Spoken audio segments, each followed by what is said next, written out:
All right. Well, as many of you probably already know and probably watched earlier in the week, and I know it was on YouTube, the big PBC press conference. They announced all of their fights for their upcoming schedule, and all the fighters were there, present, and they were speaking and they were answering questions from the members of the media and the press. And of those in attendance, three welterweights, the three welterweight champions that PBC um, basically promotes and televises fights for, Errol Spence, Keith Thurman, and Shawn Porter, were all present, and they were asked questions from the media, and obviously all of them were asked when they're going to fight each other. And Keith Thurman is coming back and fighting Josecito Lopez. Shawn Porter is fighting his mandatory. I can't even remember the guy's name he's fighting, but he's fighting his mandatory.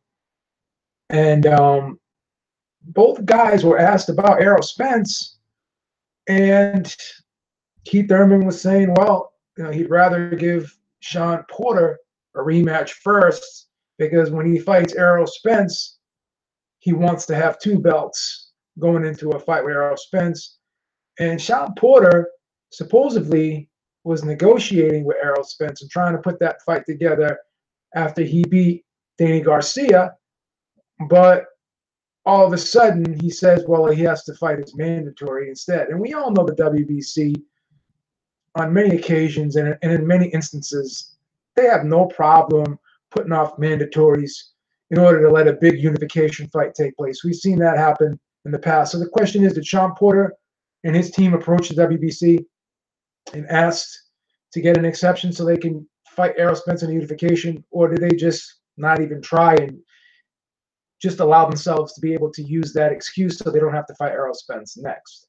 And then Keith Thurman not wanting to fight Errol Spence next and wanting to fight Shawn Porter, basically, saying that he needs to have two belts to fight Errol Spence instead of one. Why can't he fight Errol Spence, and then if he wins, he can go fight Shawn Porter and get the third belt that way? Does it really matter? Does that give him an advantage? Obviously, it may give him leverage in terms of negotiating a fight with Errol Spence. But at the end of the day, both him and Shawn Porter are champions. So he's not going to have that much leverage over Shawn Porter if they go to negotiate. So I don't understand what the need is to have two belts to fight Errol Spence. And I don't understand why all of a sudden, well, I do understand why all of a sudden Shawn Porter is calling out Errol Spence now that Errol Spence has this fight with Mikey Garcia signed for March. So it's quite apparent and quite obvious for various reasons.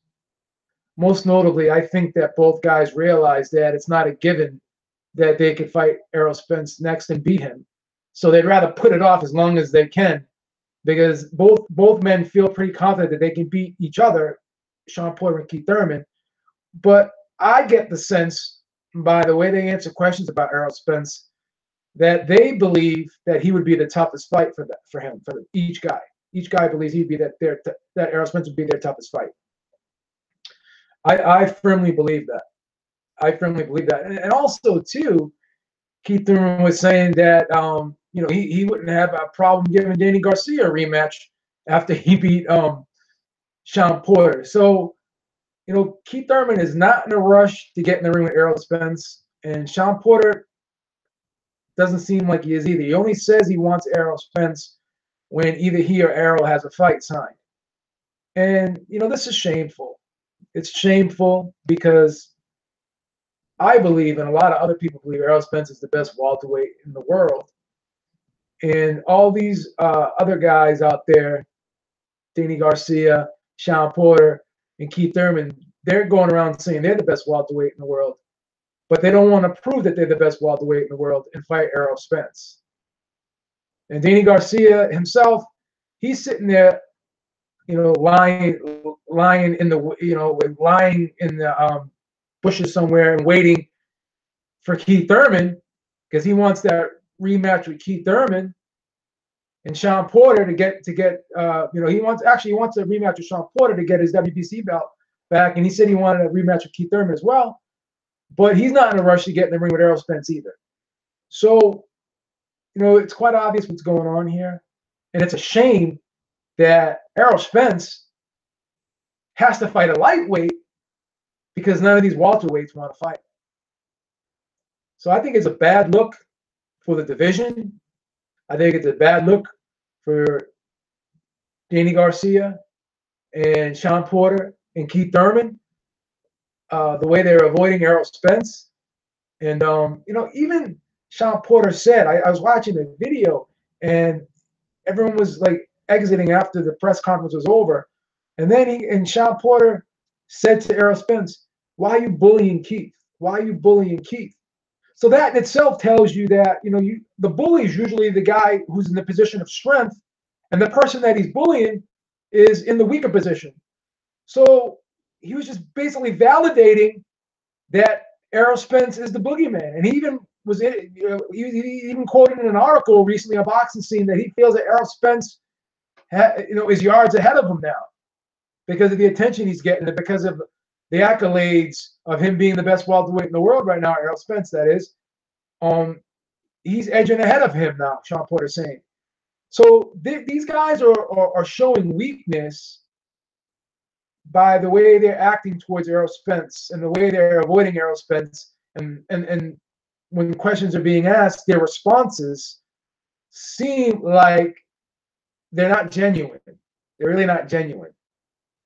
So Keith Thurman's talking about not facing Errol Spence till 2020 or even longer than that.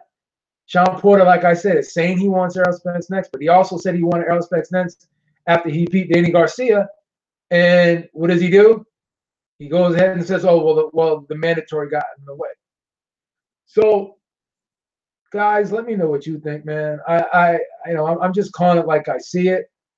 I've never been one to call a fighter a coward or anything like that, and I'm not going to start doing that now. But I'm not stupid, and I'm sure you guys aren't stupid either.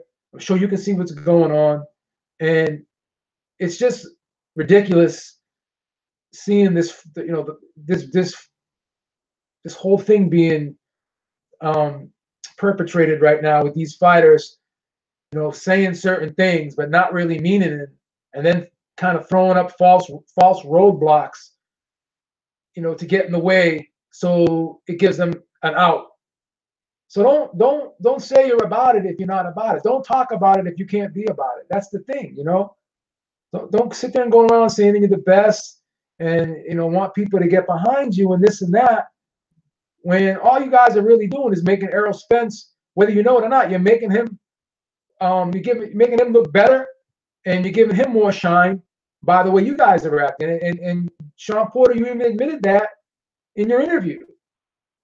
So, I wasn't excited about this Errol Spence Mikey Garcia fight because I thought it was a mismatch on paper.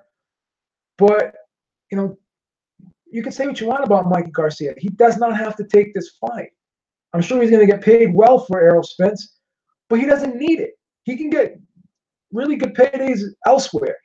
There's other fights out there for him that would be easier for him, I would think, and pretty obvious that they would be.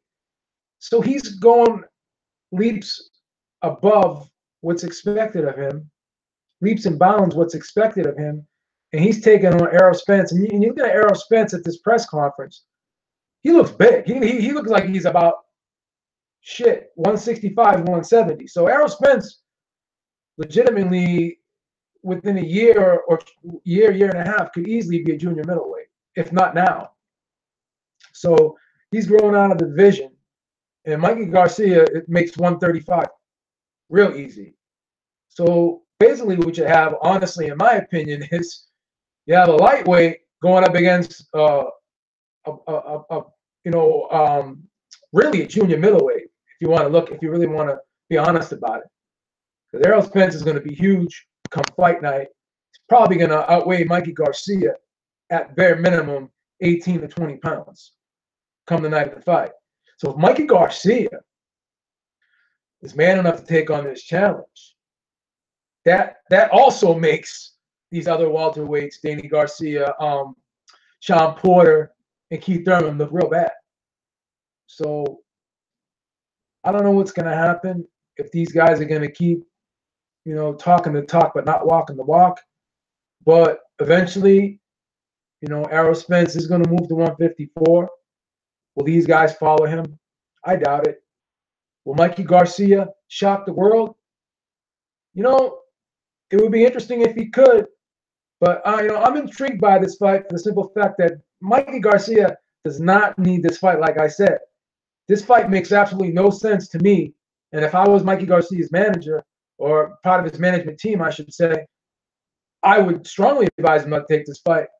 But he must see something. He convinced his team that he saw something in Errol Spence that he can exploit. And my hat goes off to him for that. So I want to see, come fight night, what he sees. And if it's even there. And if it is there, can he exploit it? I want to see. That's the intriguing thing to me.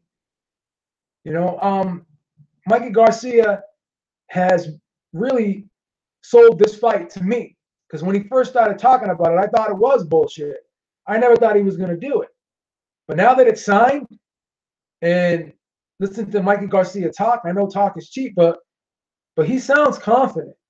He really looks like he thinks he can win this fight. He really looks like he believes he can win this fight. So I'm curious, man. I'm curious, and the curiosity factor is making me really, really intrigued for this fight between Errol Spence and Mikey Garcia, man. But I'm gonna tell you something else. I'm not really intrigued at all about, Keith Thurman versus Josito Lopez. I'm not intrigued by Danny Garcia's next fight, and I'm not intrigued by Shawn Porter's next fight either. So Errol Spence is shining light on this division, and who knows? I think he's the man, but these guys are making him look more and more like the man by the way they're avoiding him. So guys, let me know what you guys think. Leave your comments in the comment section. I'm sure many will agree, but if some do disagree, tell me why. Tell me if I'm full of shit. Tell me if I'm blowing smoke. Tell me if I'm just complaining and I'm being impatient. Because I am an impatient person, don't get me wrong, but I do know the reality of the situation when it comes to this particular situation. All right, so next time, Beaver's out. Talk to y'all soon. Peace. And as always, have a great day.